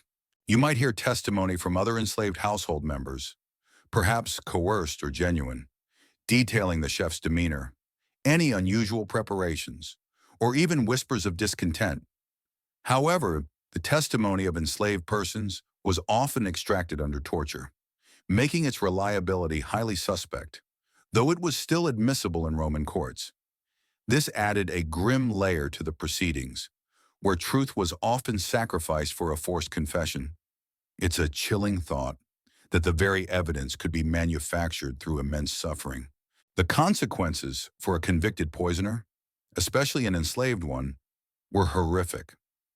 The legal framework, particularly laws like the Lex Cornelia de Sicarius et Beneficius, the law concerning assassins and poisoners, prescribed severe penalties. For an enslaved person, conviction almost invariably meant torture and an agonizing death, often by crucifixion, sometimes even by being thrown to wild beasts in the arena. For free Roman citizens, the punishment could range from exile and confiscation of property to execution, though the methods might be less brutal. The severity of the punishment reflected the gravity of the crime. Poisoning was a fundamental violation of trust, a hidden act of murder within the sanctity of the home. So, as you witness the somber proceedings of a Roman court, remember that the trial of a chef accused of poisoning was a desperate struggle for truth in an era ill-equipped to find it. It was a stark reflection of a society grappling with a pervasive fear, where accusations of subtle death lurked beneath the surface of daily life, often leading to tragic and uncertain justice. You're still observing the Roman legal system, but now the scene darkens considerably as you confront the grim reality of a punishment and public display. For those convicted of poisoning, for a crime as heinous as taking a life by stealth, especially that of a master by an enslaved chef, the Romans inflicted punishments designed not just to end a life, but to serve as terrifying public deterrents, reinforcing the absolute power of the state and the master. Imagine the convicted chef, often subjected to tortures before even reaching their final sentence. This wasn't just about extracting a confession, it was part of the punishment itself, a brutal degradation. The suffering would be prolonged, agonizing, designed to break the spirit and body. Then came the public spectacle. Depending on their status, the method of execution varied, but for enslaved poisoners, it was often the most agonizing and humiliating. It's like putting on a performance, but the star of the show is about to have a very, very bad day, and the audience is there for every horrific detail. Crucifixion was a common fate for enslaved criminals, a slow and agonizing death designed to maximize suffering in public visibility. The condemned would be nailed or tied to a large wooden cross and left to die of exposure, exhaustion, and asphyxiation. This wasn't just execution, it was a powerful statement, a visible warning to anyone contemplating similar acts of defiance. You can almost hear the murmurs of the crowd, the cries of the condemned, the chilling silence that fell once the deed was done. This was justice, Roman style, brutal and unforgiving. Historians still argue whether the Lex Cornelia de Sicarius et Beneficius was aimed more at political poisoners than at enslaved chefs, though the latter certainly fell under its purview when caught. For those convicted of particularly egregious poisonings, or those who were deemed a greater threat to public order, the punishment could be even more theatrical and horrifying. Being thrown to wild beasts in the arena, Your damnatio ad bestias was a spectacle designed to entertain the masses while simultaneously delivering a gruesome message. Imagine the terror, facing a hungry lion or bear in front of thousands of roaring spectators. It's the ancient world's version of reality TV, but with much higher stakes and no chance of a commercial break. You might see the immediate aftermath of such a punishment, the lingering scent of blood, the hushed conversations among the populace. The goal was to instill fear, to remind every enslaved person, every disgruntled servant, of the dire consequences of contemplating harm against their masters. These public displays were meticulously orchestrated, forming a key part of the Roman apparatus of control. They underscored the terrifying reality of life for the enslaved, where even the smallest transgression could lead to unimaginable suffering. The master, having lost his life to poison, would perhaps receive a grand funeral, a public display of mourning and tribute. His killer, conversely, would be denied any semblance of dignity in death, their body often left to rot or disposed of in an unmarked grave, utterly erased from memory except as a cautionary tale. This dichotomy in death rituals powerfully reinforced the societal hierarchy, ensuring that even in demise, the enslaved remained beneath their masters. So, as you reflect on the fate of those Roman chefs who dared to poison their bosses, remember that their acts of desperate revenge were met with equally desperate and far more brutal forms of a punishment and public display. These were not just executions, they were stark, theatrical warnings etched into the collective memory of Roman society, a testament to the ultimate cost of defying imperial and patriarchal power. You're still in ancient Rome, but now you're shifting focus from the act of poisoning and its retribution to its pervasive psychological aftermath, fear in the dining room. For the Roman elite, the threat of poison, particularly from within their own household, became a constant, gnawing anxiety that permeated every meal, turning a ritual of sustenance and social gathering into a potential minefield. Imagine being a wealthy Roman senator or a prominent merchant. You host lavish dinner parties, surrounded by friends, family, and valued associates. But as each dish is presented, and as each goblet is filled, a tiny, cold tendril of doubt might creep into your mind. Was that chef who looked at you strangely yesterday plotting something? Did that new slave, just acquired, harbor a secret grudge? The very people who served you, who lived under your roof, were also the ones with the most direct, intimate access to your life-sustaining nourishment. It's like having a house cat, but every time it purrs, you can't help but wonder if it's secretly planning to trip you down the stairs. The cute factor just plummeted, didn't it? This constant background radiation of suspicion meant that true relaxation during meals might have been a luxury rarely afforded. The custom of having food tasters, praegustatores, wasn't just a quirky tradition, it was a testament to this deep-seated fear. Even with a taster, the worry persisted. What if the poison was slow-acting? What if it was specifically designed to affect only you? The paranoia was so intense that some emperors, like Caligula, would reportedly force guests to consume food they had just tasted to prove its safety, a chilling act that blurred the lines between host and interrogator.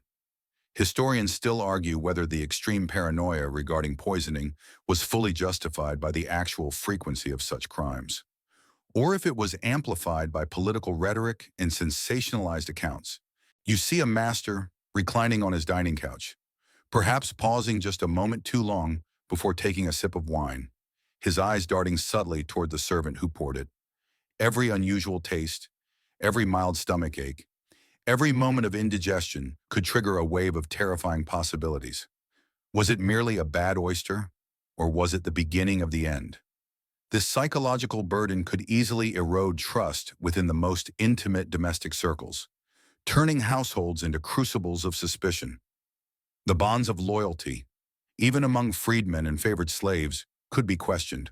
The pervasive fear also manifested in preventative rituals beyond tasters. Some Romans believed that certain gestures or incantations performed over food could neutralize poisons, Others might wear specific amulets or even consult soothsayers for protection against such a vile death. The very language used to describe illness might shift, with sudden sickness or unexplained decline becoming euphemisms for suspected poisoning. Even if unproven, the dinner table, meant for communion and feasting, became a silent battleground of wills and chemical warfare.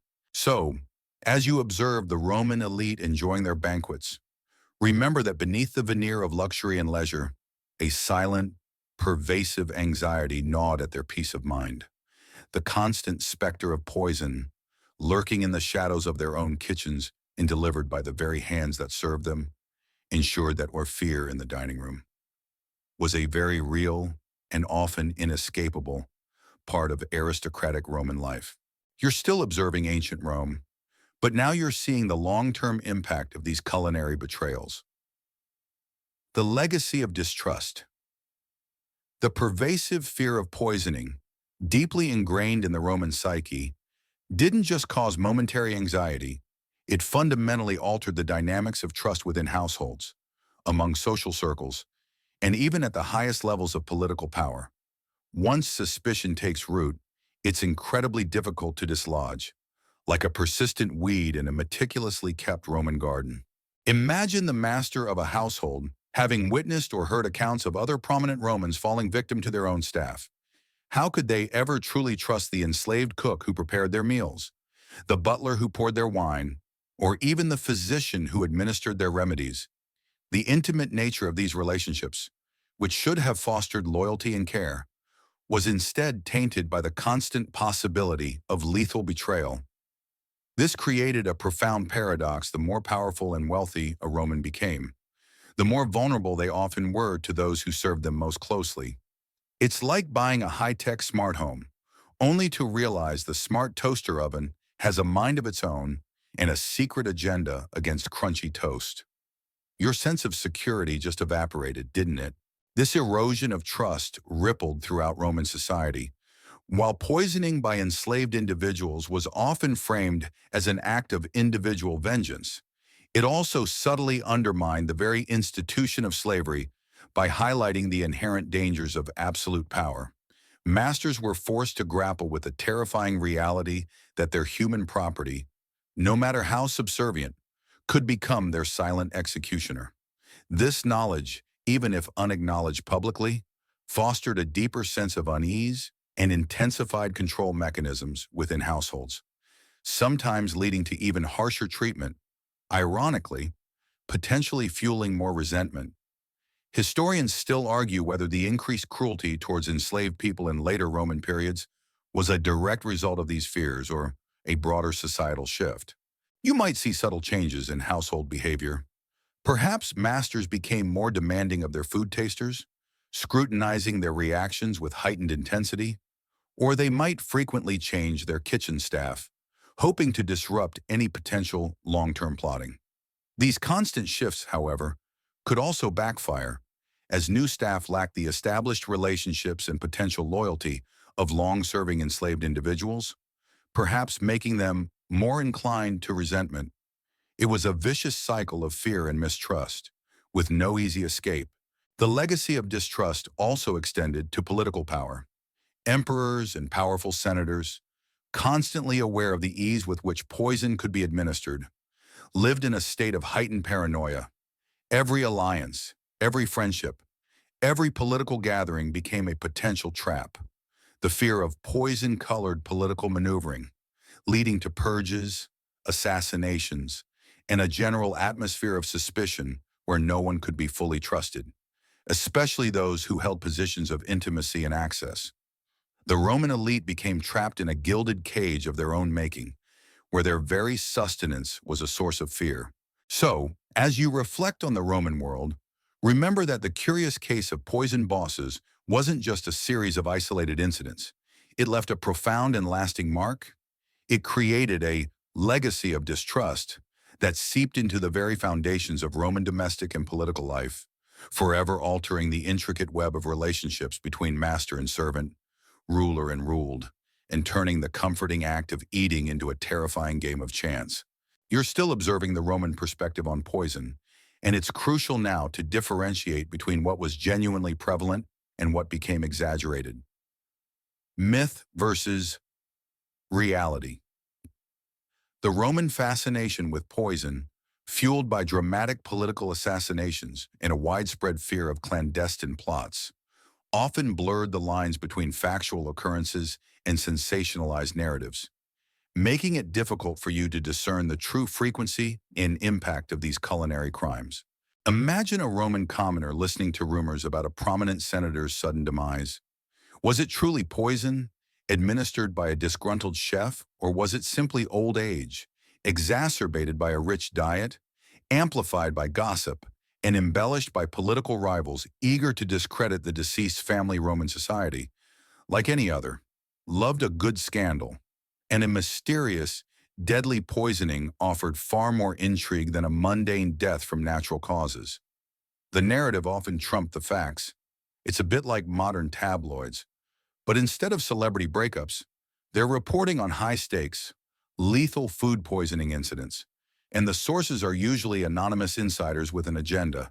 While imperial accounts, like those involving Claudius and Nero, provide concrete historical examples of suspected poisonings, the general prevalence of chefs poisoning their masters in ordinary Roman households is harder to quantify.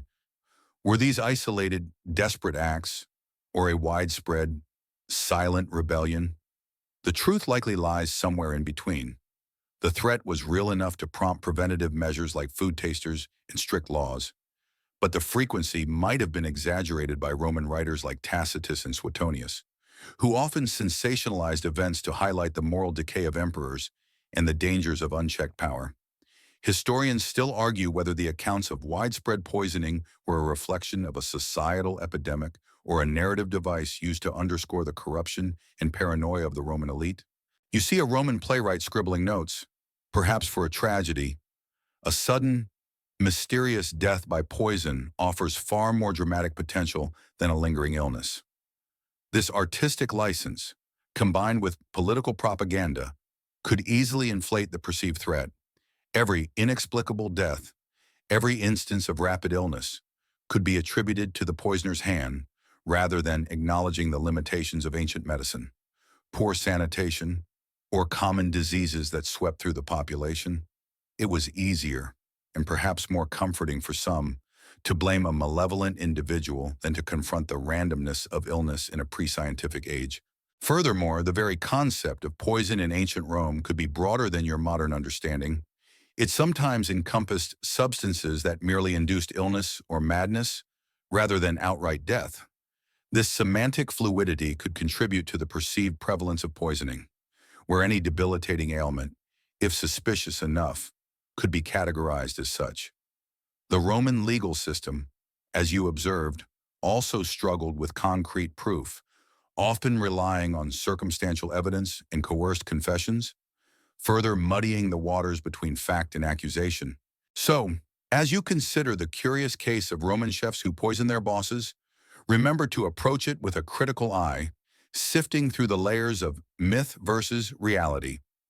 While the instances of imperial poisoning are compelling historical facts, the broader narrative of widespread culinary treachery in every Roman household might owe as much to societal paranoia and dramatic storytelling as it does to undeniable truth. The threat was real, but its scale perhaps existed more vividly in the Roman imagination than in every single kitchen.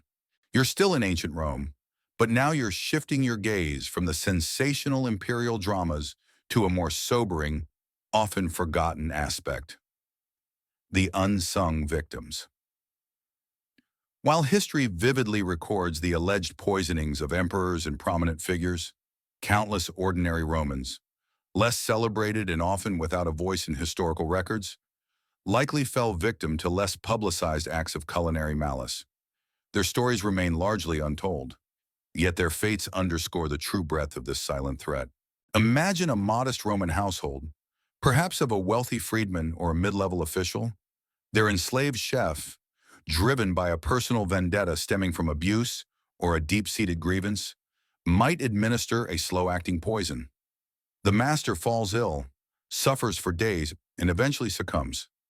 No historian records this event, No senator makes a public speech, and no grand trial takes place in the forum.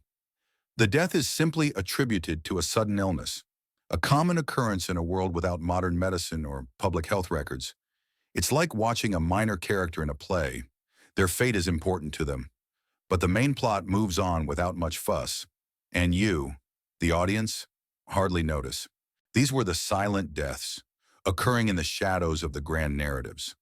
The motivations could be myriad: a slave seeking revenge for a loved one, a freedman settling an old score with his former patron, or even a rival business owner subtly eliminating competition through a compromised servant.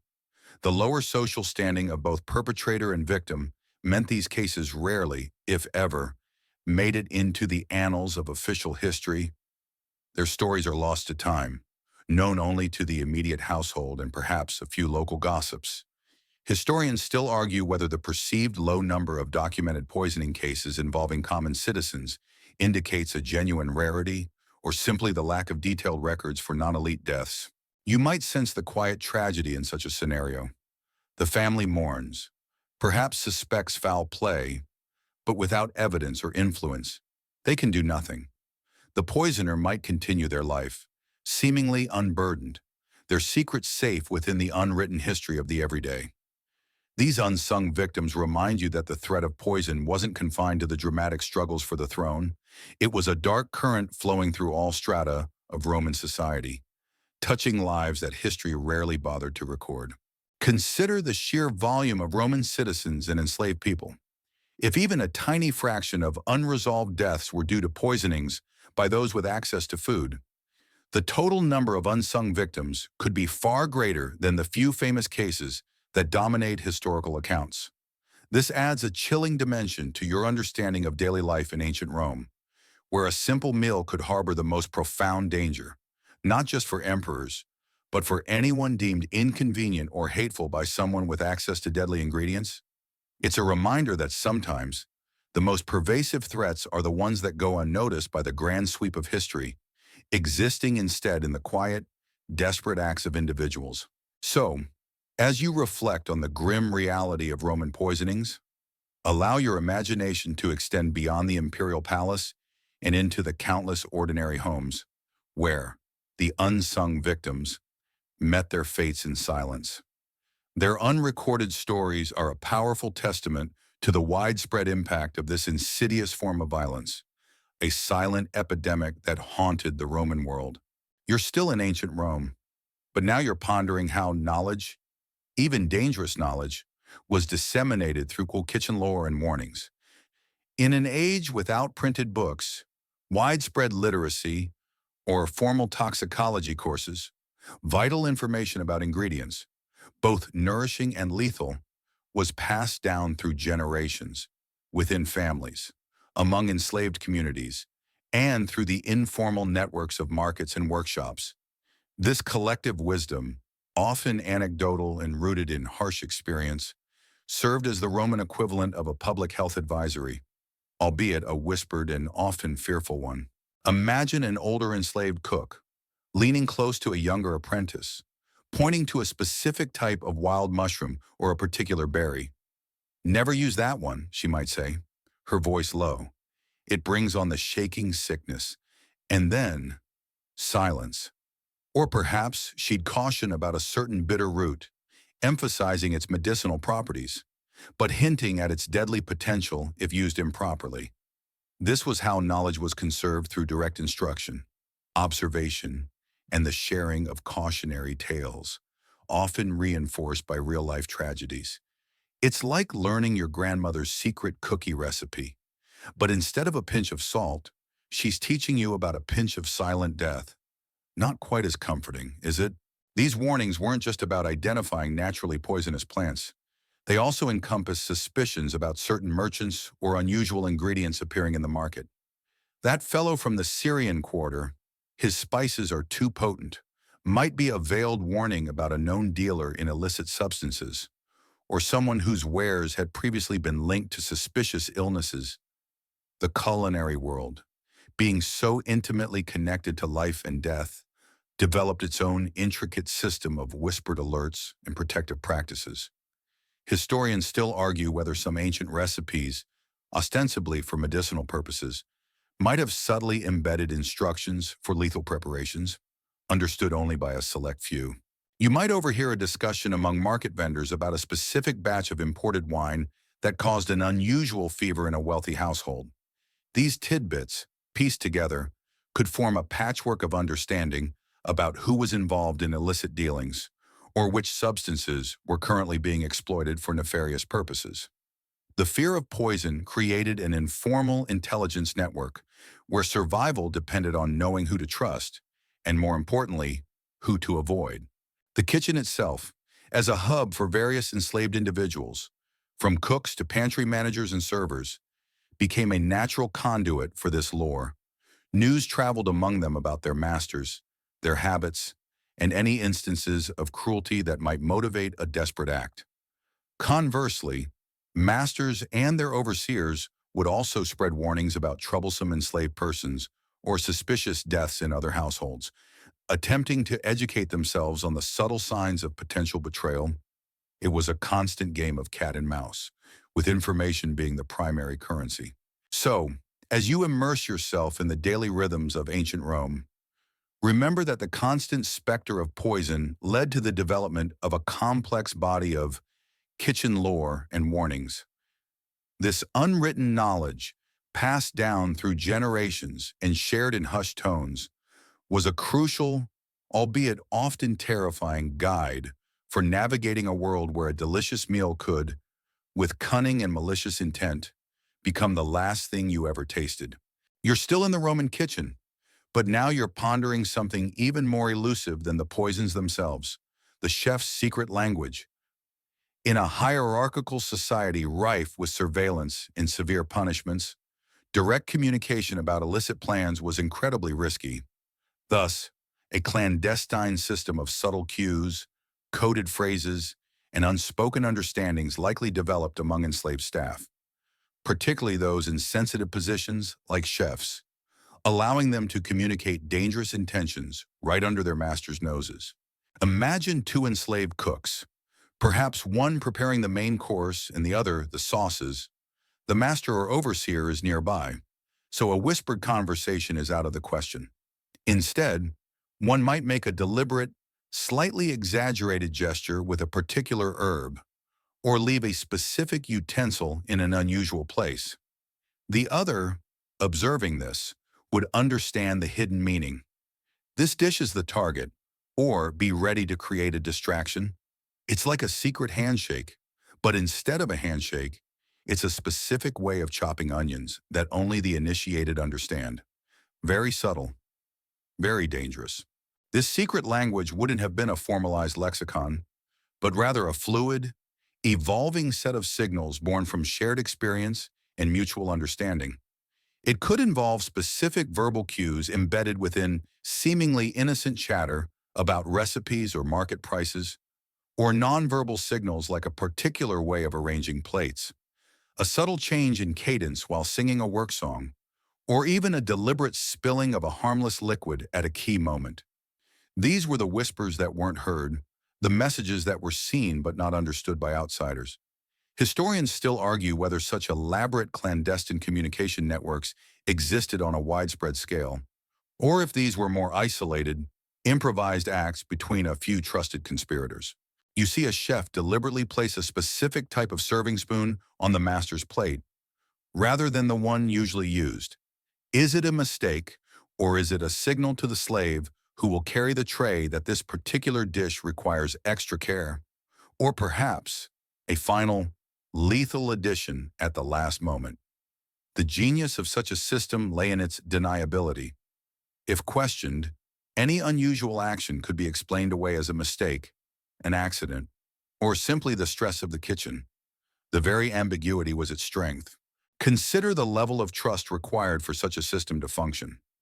The conspirators would have to be absolutely certain of each other's loyalty, knowing that a single betrayal could lead to excruciating torture and death for all involved.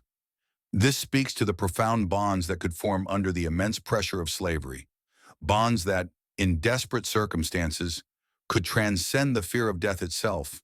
The kitchen, despite its oppressive atmosphere, could become a crucible of silent defiance, where the mundane tasks of cooking concealed a terrifying underworld of plotting. So, as you observe the bustling Roman kitchen, try to tune into the unseen messages, the unwritten codes, for those enslaved chefs who dared to contemplate the ultimate betrayal.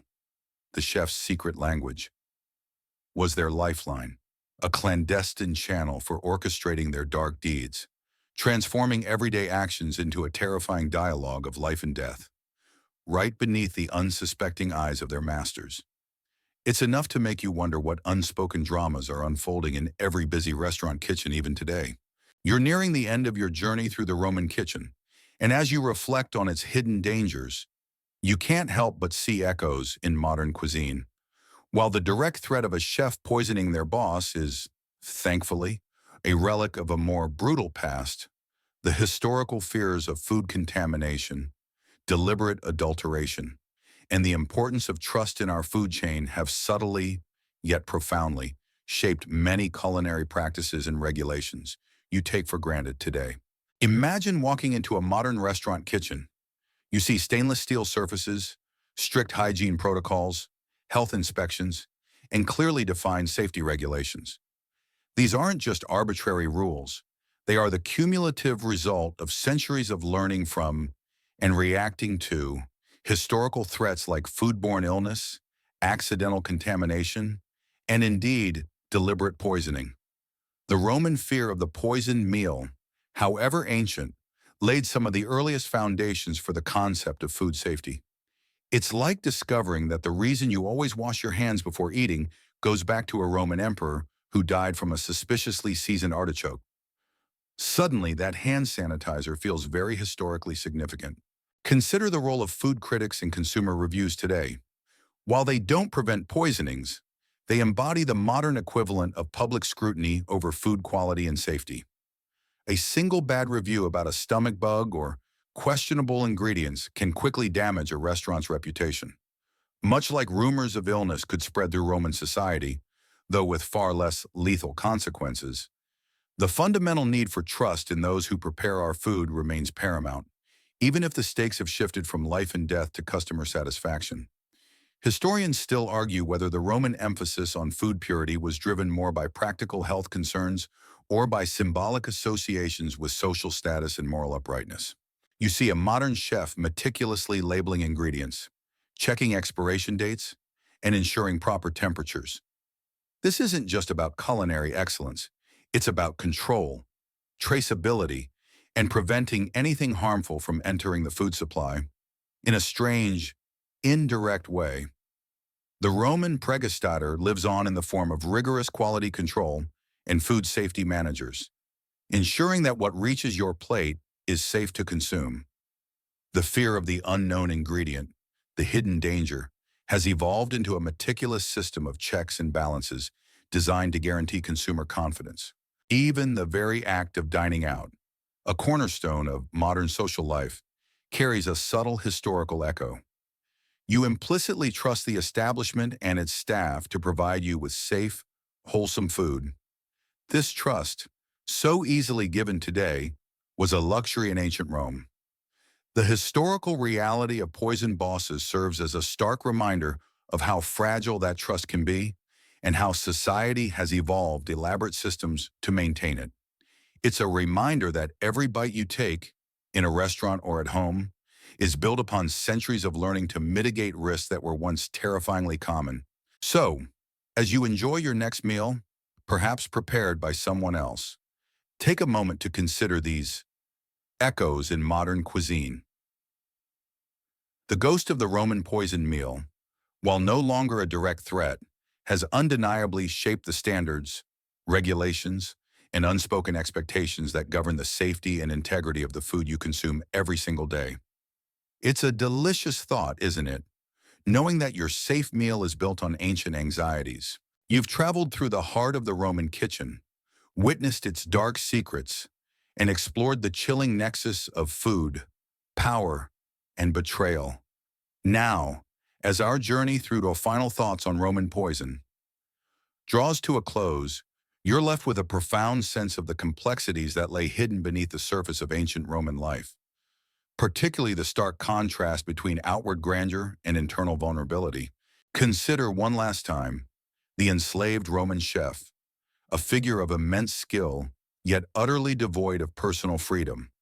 Their hands, capable of crafting culinary masterpieces, were also, in desperate circumstances, capable of delivering ultimate demise.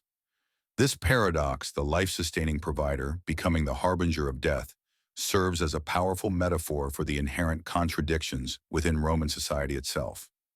A society built on strict hierarchy and absolute power inadvertently created the conditions for its own internal subversion. It's a bit like building a towering skyscraper, only to realize the elevator operator has a grudge and access to the structural support beams. The higher you go, the harder you might fall. The curious case of these poisonings reveals not just individual acts of revenge, but a deeper narrative of desperation, injustice, and the profound human cost of unchecked power. It reminds us that even the most powerful rulers, surrounded by guards and lavish displays of wealth, were ultimately reliant on the very individuals they subjugated, creating a dangerous and volatile dynamic. The fear of poison wasn't just a political tool, it was a deeply personal terror, gnawing at the peace of mind of those who held the most to lose. Historians still argue whether the beneficia poisonings were more prevalent in periods of political instability, reflecting broader societal anxieties, or if they were a constant, underlying feature of Roman domestic life. You might reflect on how this ancient fear resonates even today, albeit in different forms. While we no longer fear a chef secretly lacing our dinner with arsenic, the anxieties about food safety, corporate malfeasance in our food supply, or even the ethical treatment of food industry workers are distant yet discernible echoes. The fundamental trust we place in those who feed us remains a cornerstone of our daily lives, a trust that, in ancient Rome, was often shattered with fatal consequences. Our journey has taken you through the bustling kitchens, the opulent dining rooms, and the shadowy courtrooms, revealing a world where every meal could be a gamble, every servant a potential threat. It's a chilling reminder that human nature, with its capacity for both cruelty and desperate resistance, remains remarkably consistent across the millennia. The story of Roman chefs who poisoned their bosses is more than just a historical curiosity. It's a poignant tale of betrayal, power, and the terrifying vulnerability that comes with absolute control. Now, as the echoes of Roman history begin to fade, allow your mind to gently unwind from the grim realities we've explored. Let the images of hidden poisons and desperate acts soften, melting into the calm of the night. The Roman kitchens, once bustling with dangerous secrets, are now silent, their fires long extinguished.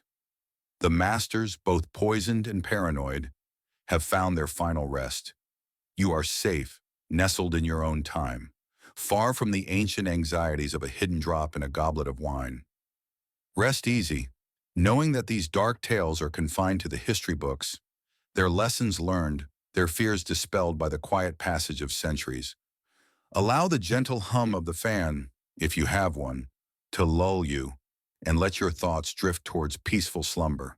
Sweet dreams.